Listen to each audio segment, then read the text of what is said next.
My boyfriend and our circle of friends pranked me on my birthday, and I ghosted them because of it. I 27M met my probably soon to be ex-boyfriend Alex 29M 2 years ago through a mutual friend of ours. I never expected he'd be interested in me because, when I first met him, he had only been with women. He came out as bi to me and our friends not too long after that. And that same night, he hinted that he was into me. We got to know each other more, and it eventually turned into the two of us dating. He's genuinely a sweet and awesome guy, quite introverted, but has a big heart and a real geek about the things he likes. I thought he'd be the one I would be marrying and all that, but I'm thinking that's not going to happen anymore. Last Monday was my birthday, and I went home early from work so that Alex and I can go out and enjoy ourselves. I told him earlier that day that I would go home early. When I opened the door, I was greeted by him laying on our couch, while a woman I didn't know was on top of him. They were fully clothed, by the way. I was basically paralyzed and couldn't react at all. He eventually saw me and had a surprised look on his face, but he also looked like he was trying to hold his laugh in. The woman also looked like she was about to laugh as well. I also started to hear chatter from the kitchen and in our bedroom. Alex then shouted, "You guys can come out." And so our friends came out of our bedroom and kitchen, holding gifts, party poppers, and a cake. I guessed them shouting, "It's a prank, happy birthday." While turning the party poppers on snapped me back to reality, because after they said that, I just quietly turned around and left. I didn't see their reactions when I did that, but I could hear them saying, "Oh shit," and "wait," and some other things I can't remember. When I heard them try to follow me, I hastened my pace until I reached my car and drove away. While driving, my phone started to get bombarded by texts, calls, and messages from my boyfriend and our friends. When it got too distracting, I just turned off my phone and went to a hotel that's far enough from my place. By the time I got to my hotel room, I just started sobbing on the floor. I think I blacked out from crying because when I woke up, it was already sunny outside. I made sure to tell my team leader first that I would be absent for a few days due to an emergency, and she was kind enough to accept my request. She probably noticed something was off with me because I was sniffling and my voice sounded weak. Right now, I plan on telling my aunt who lives near my area about what happened and asking if I could live with her for a couple of days until I sort out my mind and know what I have to do next. I'm deeply heartbroken because I've told my boyfriend and my friends before how I felt about cheating, and how it essentially ruined my family growing up and my young mind back then. My mom cheated on my dad, and it broke our family, and I got cheated on by my first boyfriend. But at the same time, I can't help but feel like I overreacted, and that I should have just went with it all. I still don't plan on opening my phone, so I'm using my laptop right now to type this. I don't know how to face and respond to them, all after all that has happened. Maybe some time away from them will help, I hope. Update 1. Hi there. I'm sorry it took me a while to post an update. I've been busy, and I also got back to working 2 days ago, so I don't really have that much free time on me anymore.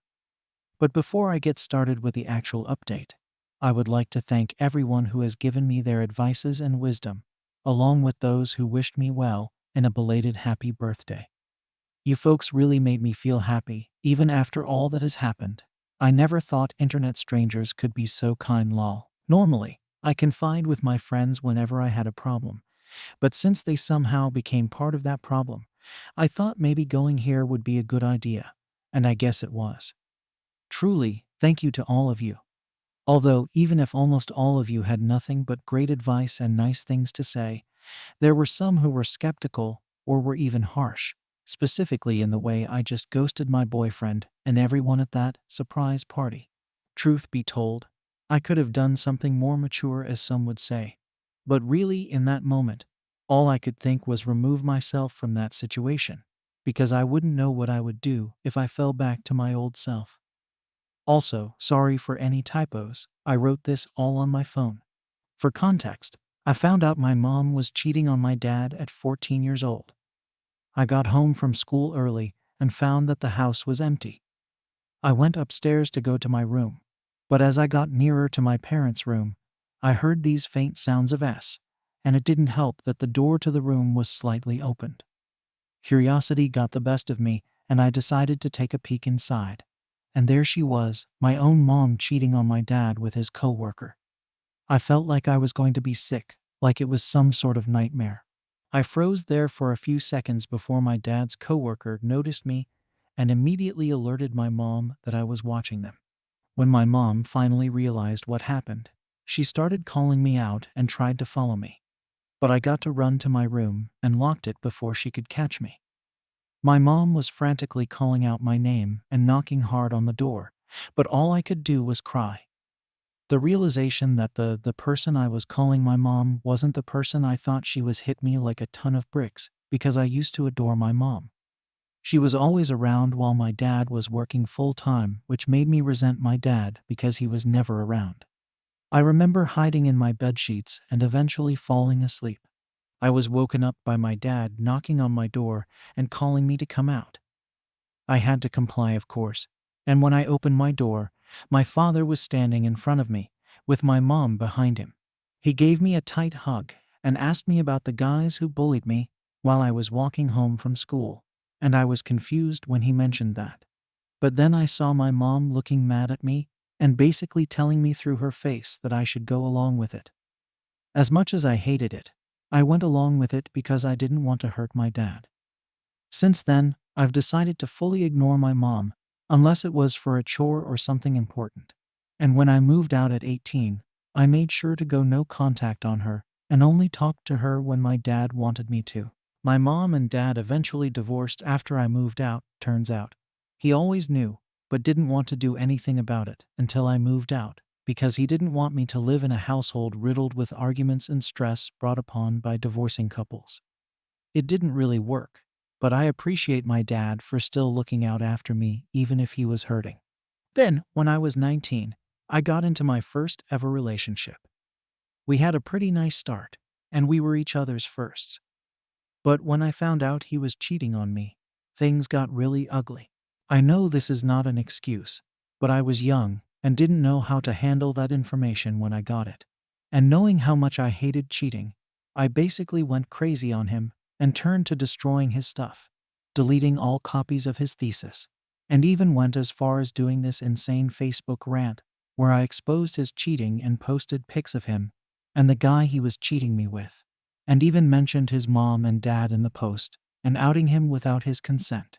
I deleted the post just 2 days after, but the damage has already been done, and my ex ended up moving away and living in another area because of my post. Obviously, I am thoroughly embarrassed and ashamed of what I've done, and I still regret doing all of that. When my aunt found out about what I did, she gave me a pretty stern scolding and insisted that I had to get checked by a psychiatrist, because what I did isn't normal, and it's not, and I got diagnosed with severe depression, and the doctor also said I had some unresolved trauma, which confused my aunt. But after telling her what happened 6 years ago, she fully understood why and gave me a tight hug and cried after spilling everything to her. She felt bad because she wasn't able to do anything to help me before, and now is extremely mad at her sister, my mom, for doing all of that to me. Ever since then, my aunt has helped me get the therapy and meds that I needed, and essentially turned into my mother figure. My ex and I don't talk much these days, but we have made amends and are on good terms now. Now that all of this stuff from my past has been finally laid out, for those wondering why I did what I did, here's the actual update. After I submitted my original post, I packed my things that night and prepared to go to my aunt's house, which wasn't that far but still a bit of a drive nonetheless. When I finally got there, she was incredibly welcoming, and I thanked her for allowing me to stay in her house even just for a while. She gave me a tight hug and told me I was always welcome, and that she will be there to help me when I need her to. She eventually led me to the spare bedroom that they have in their house and helped me unpack my stuff. She is honestly such an incredible woman, and I love her so much. She's basically the mom I've always wanted. Once I was done unpacking, I was again confronted by the fact that I haven't opened my phone for quite some time now. I've avoided it for so long that I didn't think I could open it again, but I knew I had to. The moment my phone booted up, hundreds upon hundreds of texts, chats, and missed calls popped up on my screen. Even if I was still hesitant, I decided to open my chats and looked at our friend group's group chat first. The chats from the start were all very frantic in nature, with my friends asking about where I was or what happened. But after scrolling down a few more times, the chats turned into them apologizing that the prank happened and that it was not on the plan at all. One of my friends even blamed the girl that was on top of Alex, my boyfriend, and thought she was untrustworthy. Finally, the chats ended up being them hoping they could contact me and wishing I was safe. I guess they knew I just read their chats because as soon as I was done backreading, my friends immediately knew I was online and asked how I was doing and where I was. They also started apologizing again for not being able to stop the prank from happening, and that they didn't know that was going to happen and thought the original prank was going to be something else. At this point, I was thoroughly confused because they seemed happy enough to be there during that night. But I knew I had to apologize to them first for ghosting them and asking their side of the story first before speaking about what had happened. Essentially, they were simply planning a surprise birthday party for me with Alex in a group chat that didn't include me. Then my boyfriend added a few more people into the group chat, saying that they were college friends of his, and he wanted them to be a part of the surprise party too, since they also wanted to meet and get to know me better. As a suggestion, one of my boyfriend's college friends pitched the idea of them pranking me. The plan was my boyfriend is going to be on the couch with a serial killer, holding a bloody knife and fake stabbing my boyfriend, while the killer was on top of him, and while my boyfriend is bleeding everywhere. My boyfriend's college friends thought it would be funny to see my reaction, although my friends were initially skeptical. They reassured them that it would be harmless fun, and that once my boyfriend and the friend who will be acting as the killer got their desired reaction on camera, they can just tell me that it was all a prank and my friends and my boyfriend's other college friends would come out and surprise me with their gifts and stuff. My friends eventually agreed, so as long as they don't drag out the prank and immediately reveal everything once they captured my reaction on camera. The day of my birthday comes and everything they've planned seems to be going smoothly, with them waiting for me. My boyfriend's college friends ushered everyone to hide while they set up the prank, and when it was done, they would hide too. When they finally heard my boyfriend say they can come out, they thought the prank was a success because I looked absolutely mortified. But they knew something was up when even after the prank was revealed, I was still looking shocked and almost teary-eyed even, until I finally turned around and left. They were understandably shook and confused, thinking the serial killer prank was too much. But knowing me, I wouldn't have minded it at all since I love scary movies and an avid horror enjoyer. That was then they realized that my boyfriend's female college friend was on top of my boyfriend, not wearing any serial killer costume and not holding any fake bloody knife. They then saw my boyfriend pushing his female college friend away from him and chasing after me. Some of them also tried to follow me, while some were asking what happened to the original plan. Even my boyfriend's other college friends were wondering why their female friend wasn't in costume, but she was just silent. After a few minutes, my boyfriend came back to our apartment looking distraught and crying. He then tells everyone that they should all go and proceeds to go to our bedroom. They wanted to ask him what happened, but he shut the door before they could. His female college friend then followed him inside, which really weirded them out. But after a while, they hear my boyfriend shouting at her, telling her to fuck off. She then goes out the door on the verge of tears and leaves the apartment. They said everything happened so fast that they didn't know how to process all that has happened. Not too long after that, though, they realized that I was missing and started calling and texting me, but I didn't respond to any of them. Eventually, I was unreachable. I turned off my phone and decided they should just go home and wait for me to respond. My boyfriend's college friends apologized profusely to what has happened and didn't mean for any of this to happen, but they basically just ignored them. They then followed their retelling of their side with videos that they've recoded that proved their accounts, along with an apology and wishing that I was doing well. After my friends told me what happened on their point of view, I felt really terrible and apologized again for ghosting them and telling them that everything that happened was none of their fault.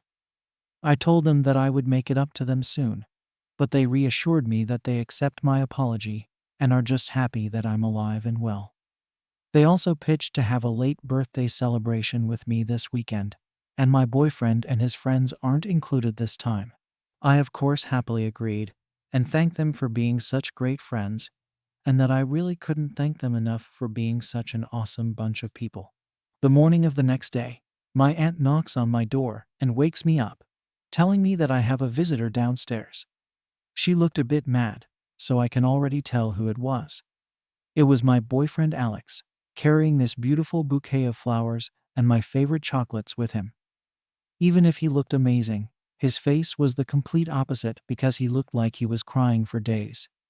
I asked him how he found out about where I was and told me that once I turned on my phone again, an app on my phone that we both have notified him of my whereabouts. It's basically an app that allows you and your trusted friends to share your locations in real time, as long as you have an internet connection and your locations is on. I was a bit frustrated that he actually came here to my aunt's house, but nevertheless, he was already there, so might as well just hear him out on what he had to say. He basically reiterated what my friends told me, but he added in some more details that my friends didn't know about. Apparently, his old college friends reconnected with him after he lost touch with them after they graduated. They found his FB account through some searching and wanted to ask him about his life after all these years. They were especially happy when he told them that he currently has a boyfriend because they secretly knew he was bi, but didn't want to make assumptions or make him feel weird about it. Alex eventually tells them about me, and he mentions that him and our friends are planning a secret birthday surprise for me, and they immediately wanted to be a part of it. After they were added to the group chat, they started suggesting ideas on how to make the surprise much more fun, until their female friend, we'll call her Anna, suggested that they do a prank to surprise me. Alex's college friends were immediately on board because they saw TikTok of it, and they thought it was really funny, but my friends were obviously skeptical. Eventually, they agreed what the prank is going to be, and that the prank wouldn't take too long. Anna volunteered to be the serial killer since it was her idea, and they all went and did their parts of the surprise so that everything would be ready when my birthday comes. The day of the surprise party comes, and everyone prepares for my arrival. When Anna and Alex went into their assigned positions for the prank, he wondered why she still wasn't in her costume and that her props was missing, but all she could reply was that she forgot. Alex offers to find the costume and props, but Anna insists that there's no more time and that I was going to arrive soon. Alex at this point was extremely uncomfortable and wanted to get out of their position. But before he could do it, I've already opened the door and saw them. He admits that he fucked up by laughing a bit at my reaction, because it was exactly the reaction he thought I was going to make, but immediately realized what it looked like and called everyone to come out to save himself from the embarrassment and give context to what I was seeing. When he realized that that didn't work, he forcefully pushed Anna away to chase after me, but he wasn't able to keep up once I got into my car. It then sunk into him that he fucked up big time, and that when I drove away, that's when he remembered my trauma about cheating, which made him cry while returning to our apartment. He tells everyone to leave and retreats to our bedroom, not really knowing what to do. To his shock, Anna comes inside our room unannounced and starts comforting Alex. He repeatedly tells her to leave and that he'll be fine. But what really set him off was Anna asking him, "So, does that mean you're single now?" That's when he realized she did it on purpose. Alex then shouts at her and angrily asks her to leave, which she then complies to after looking like she just embarrassed herself. Alex is in tears at this point, and he tells me that he wishes he just didn't agree with the prank. He's cut off contact with his college friends for now, and is incredibly sorry about what happened. He then starts hugging me really tightly and says that he loves me so much, and that he's scared of losing me.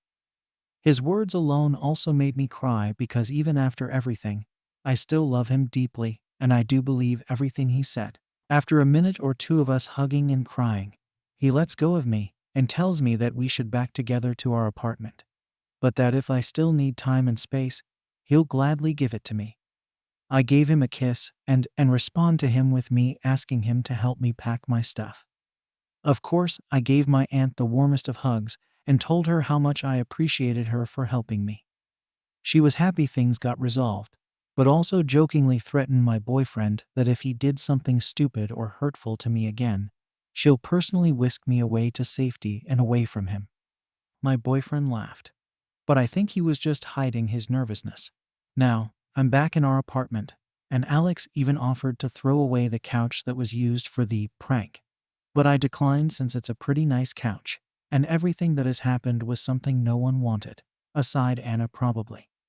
I've already made amends with my boyfriend, and we've both forgiven each other, and my friends are happy that things worked out in the end. Alex is probably now invited to the weekend party, but I've yet to ask them, haha.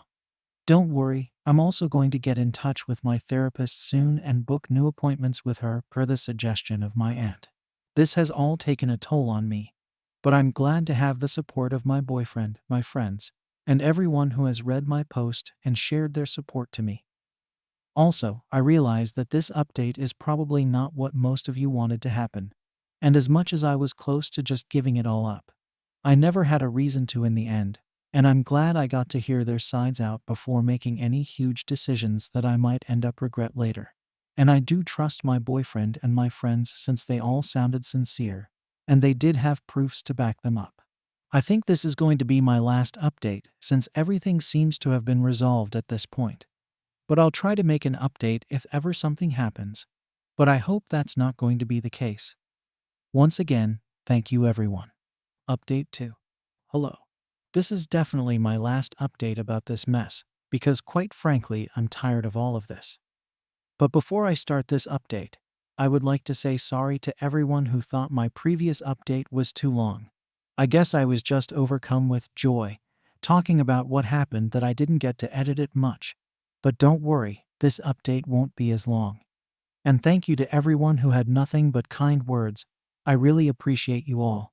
So, a few days after my previous update, Alex, my now ex-boyfriend, came up to me while sobbing and confessed that he hasn't told me the complete truth about Anna. Apparently, him and Anna were a couple back then. She was his first girlfriend, and he did a lot of his firsts with her first kiss, first date, first S, etc. Once they graduated, Anna broke things off with him because she can't handle long-distance relationships and didn't want to be tied down yet. Anna breaking up with him caused him to go into a spiral and develop severe depression, along with self-harming tendencies, something he still goes to therapy for. It took a lot of work for him to get out of that hole and be a functioning human adult again, but things apparently didn't completely change for the better for him until he met me. As I quote, I was the light at the end of the tunnel that he desperately wanted to get out of. But I guess ghosts from the past have their way of coming back to haunt you. A few weeks before my birthday, Alex's college friends found his Facebook and contacted him to reconnect. Things went well for them until he was added into their group chat that had Anna in it as well. As what he said, it definitely reignited some old feelings that he had, and it also didn't help that Anna was acting like nothing bad happened between the two of them. They agreed to meet to catch up, one thing lead to another, until that one thing ended up being them having S every day up until the birthday, surprise lol. It only really hit him how much he F up, and realized that he was doing something incredibly trashy when he saw my devastated face after seeing Anna on top of him for the prank that they supposedly planned for me. According to him, he was trying to bring back those strong feelings and emotions that he once felt back when he was with Anna. But seeing me look ruined and distraught made him realize that what he had with me was incomparable to what him and Anna had. So I guess that's what led him to confess and be all remorseful.